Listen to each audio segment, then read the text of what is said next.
A few final thoughts on the State of the Union address earlier this week and what it means ahead of the midterms. The latest in Iran with peace talks happening later today. And we're going to talk about the U.S. men's hockey team and the media and political firestorm around them. All of that and so much more today on 10 Minute Drill. Everybody get up, get up. The story of America is the story of an adventure. I can hear you. The rest of the world hears you. We are a nation under God, and I believe God intended for us to be free. In yesterday's recap episode, we went through the State of the Union quite thoroughly, the triumphs, the policy points.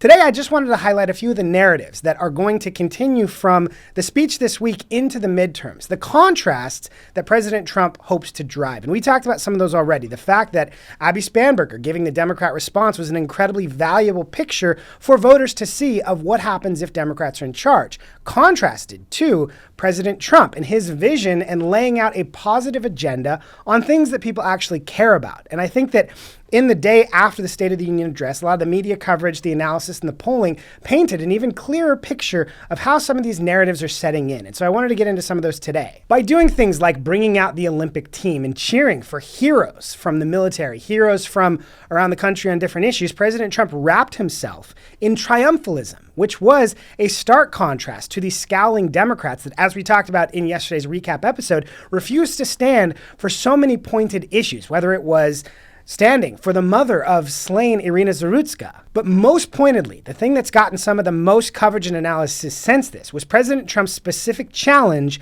on standing with American citizens versus illegal immigrants. The first duty of the American government is to protect American citizens, not illegal aliens.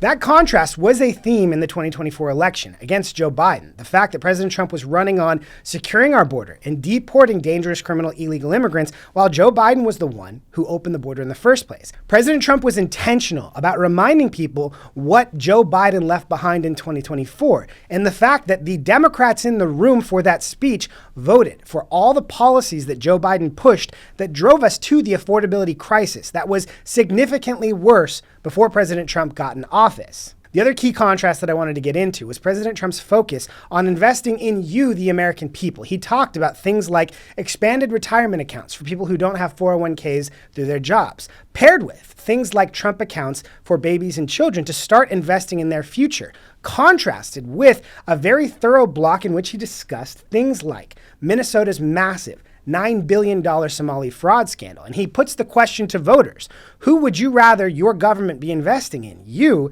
the American taxpayer, or Somali fraud schemes, or various fraud schemes in blue states around the country that happen to constantly be tied to different Democrat interest groups and voting blocs? But the last underlying contrast that I think was most valuable didn't even happen in the room. It was the fact that while President Trump was laying out a positive agenda, and most people did feel like his speech was very positive, Democrats, meanwhile, were carrying out all sorts of crazy sideshow antics because they don't know who they are. They were dancing with inflatable frogs. They were meeting with Robert De Niro, who had no positive conversation about the country, simply diatribes about how President Trump is an evil person.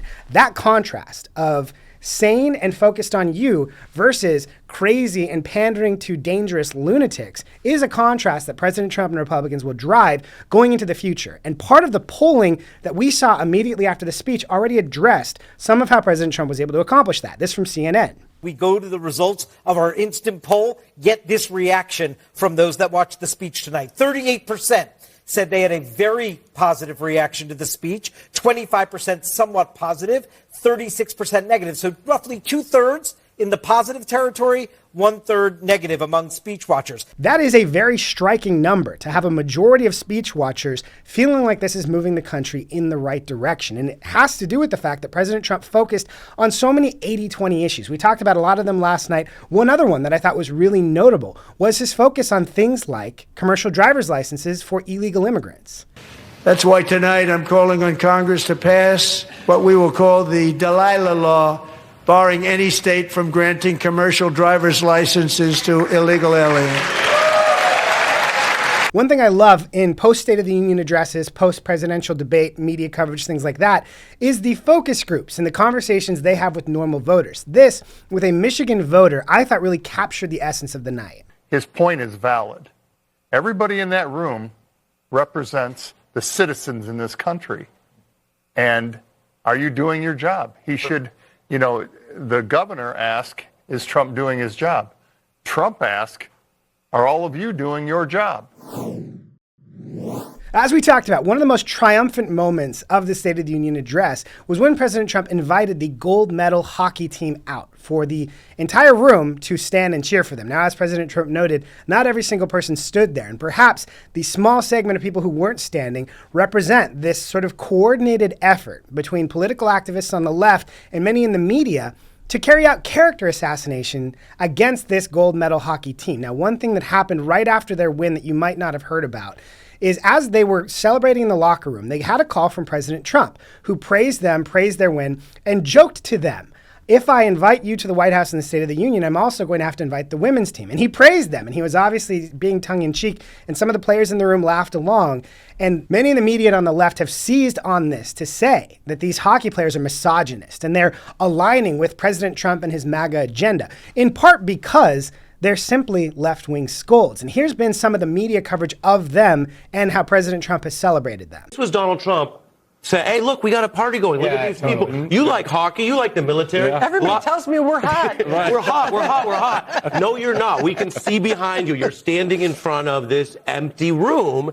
And a lot of people like hockey and of course, saluting our soldiers. But you don't get to just steal that when you're at 36% and the country's waiting for solutions. I hope that when the men's U.S. hockey team issues their official apology, I hope that nobody forgives them. I hope that everybody tells them to pound sand. The president, again, acting like a child and taking advantage of one of the most important moments of these players' lives and our state's opportunity on the world stage. He should know better, and he doesn't. Well, you know what? He's also insanely rude because a lot of people won gold for the U.S. A lot of people won gold. I'm sorry. I love the women's hockey team and the women and the young skater who comes from immigrant family. One tweet that went viral on this theme. This from Jerry Brewer, a senior columnist with The Athletic. The U.S. men's hockey team won gold and then lost the room. A column on fragile, fleeting unity and an historic team that let its moment drift into political manipulation. Now, what you need to understand here is the left does not like anything being tied to President Trump at all, unless it is criticizing, attacking, and calling him un-American. You'll remember during the Australian Open, every member of the American media that traveled all the way to Australia was only there to try and get the American athletes to criticize President Trump and ICE. It's very surprising, but there are few parts of the media that are more left-wing than sports columnists, and that's what we're seeing in this. The men's hockey team has done everything right. They have praised the women's team. They were a part of their training. They were there to support them. And I think the members of the women's team would say the men's hockey team has been very supportive of them. So it's really discouraging to see the left and the media try and destroy these great triumphant heroes who did something so valuable, but also have spent their time since then showing they are great guys. They're great examples of America to the world. And they're the kind of people that we should want our kids to look up to and see, if I work hard, I can do that and be a good guy. One of the underlying themes of President Trump's speech was America's leadership in the world. And one topic that he brought up is Iran. I will never allow the world's #1 sponsor of terror, which they are by far, to have a nuclear weapon. Can't let that happen. Later today, Jared Kushner and Steve Witkoff, President Trump's emissaries, are meeting in Geneva for the latest peace talks. One dynamic behind the scenes that's been a challenge here is while President Trump has talked about wanting to support the protesters, in his speech, he talked about how they've put pressure on the regime to stop murdering protesters. But there's also the challenge of what happens if the regime is removed? What happens if you cut the head off the snake? There will be challenges there, and that's what his military leaders are trying to strategize as they both negotiate an end to the nuclear program, an end to the Iranian nuclear threat, but also what happens with leadership in that area. And the other Middle Eastern countries are also similarly concerned about this. So President Trump's trying to find the best possible medium in that as he continues to ratchet up pressure. One thing we talk about quite a bit on 10-Minute Drill is the role of politics in corporate America, and the fact that conservatives for the last several years haven't been trying to make corporate America more conservative, they've just been trying to make corporate America less political. One piece of that conversation has been big banks and debanking. We've talked about JP Chase, one of the biggest banks in the world, how they used in the past their power to take away banking access to people, whether it was religious liberty organizations, gun manufacturers, or in one of the highest profile cases, President Trump and his family. Last week, they finally acknowledged that they went out of their way to debank President Trump to take away his access to banking in the wake of January 6th. This is particularly notable as Jamie Dimon and the big banks are trying to pressure the Trump administration to allow new hidden fees on every digital financial transaction you make. The Trump administration is taking this very seriously because the threat of debanking can hurt anybody. And President Trump was able to get his bank accounts back online because he is a prominent figure. But for many people who have had political weaponization against them with debanking, it's a huge problem. But as we have this conversation, a number of Democrat operatives are already talking about what they want to try and push corporate America to do if they get back in power. This from Susan Rice.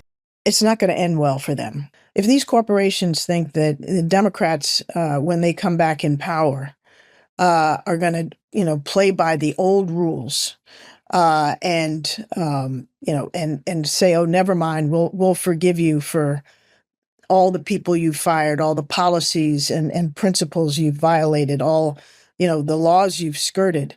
I think they've got another thing coming. There will be an accountability agenda. Susan Rice is saying the quiet part out loud there. If Democrats get back in power, they're going to punish corporations that don't bow to pressure campaigns from Democrats to carry out their political agendas. Now, one thing that a lot of corporate America has done in the last couple years is try and put their customers ahead of political agendas on things like net zero, climate change, things that actually hurt their business and hurt their customers, but make left-wing interest groups happy. Susan Rice is saying, if we get power again, the woke corporate America is back.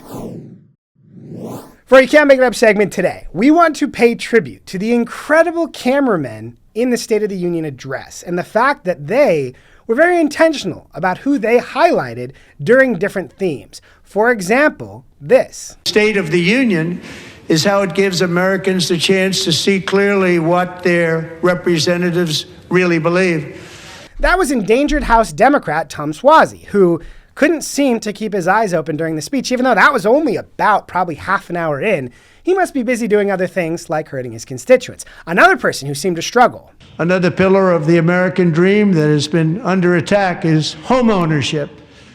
With us tonight is Rachel Wiggins, a mom of two from Houston. That was 80-year-old Georgia Democrat David Scott, also struggling to stay awake. Not super surprising considering the fact that he is, 1, 80 years old, and 2, not really doing anything himself to fix the housing crisis in America right now. But this one got a little bit more pointed. A left-wing judge refused to return Sage to her parents because they did not immediately state that their daughter was their son. Sage was thrown into an all-boys state home and suffered terribly for a long time. But today, all of that is behind them because Sage is a proud and wonderful young woman. That is trans Representative Sarah McBride. A little bit on the nose from the camera team. But this was my favorite one of all. The Somali pirates who ransacked Minnesota remind us that there are large parts of the world where bribery, corruption, and lawlessness. They literally showed Ilhan Omar after President Trump talked about Somali pirates ransacking America. And that, my friends, is good comedy. That is all the time we have for today. Thank you so much for joining us on 10-Minute Drill. Please like, subscribe, leave us a review, tell your friends, and have a great day.